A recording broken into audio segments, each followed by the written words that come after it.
I'm chuckling because I was actually on like riding a bus to work when the pandemic hit.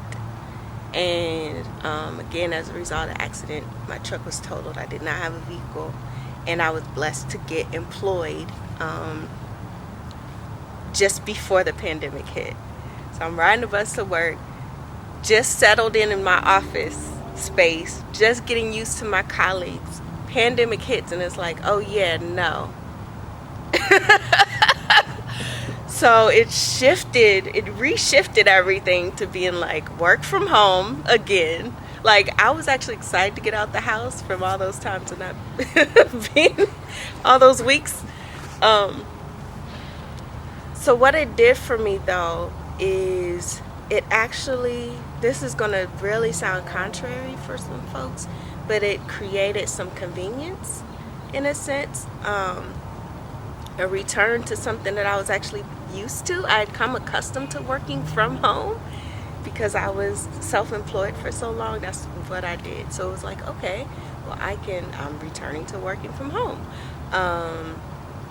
And then ultimately, because of the work that I do, I'm grateful that I'm able to work from home while my children are also working remotely from home.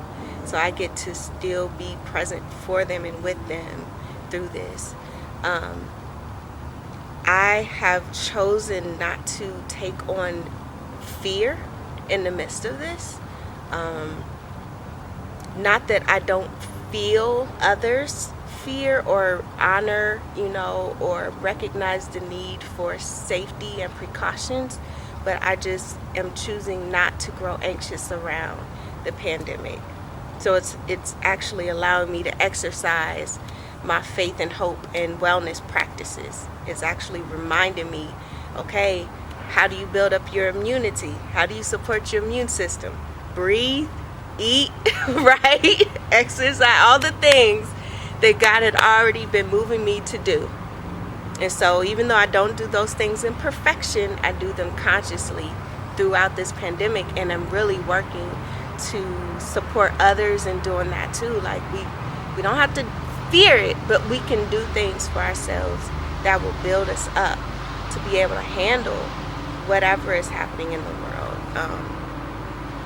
So yeah, I feel like the pandemic has been more of a gymnasium, if you will, like another space to really practice the things that I've been practicing and exercising for some time now. Definitely tightened up my prayer game as well, praying for people who are experiencing loss, who are experiencing anxiety and fear, who are experiencing isolation. So I get to be, a sort of frontline worker in the community through my job, serving families who are, who lost employment, who are struggling to get food, and there's those immediate needs met. So I'm also affirmed by the work that I do. I love being able to serve in that way.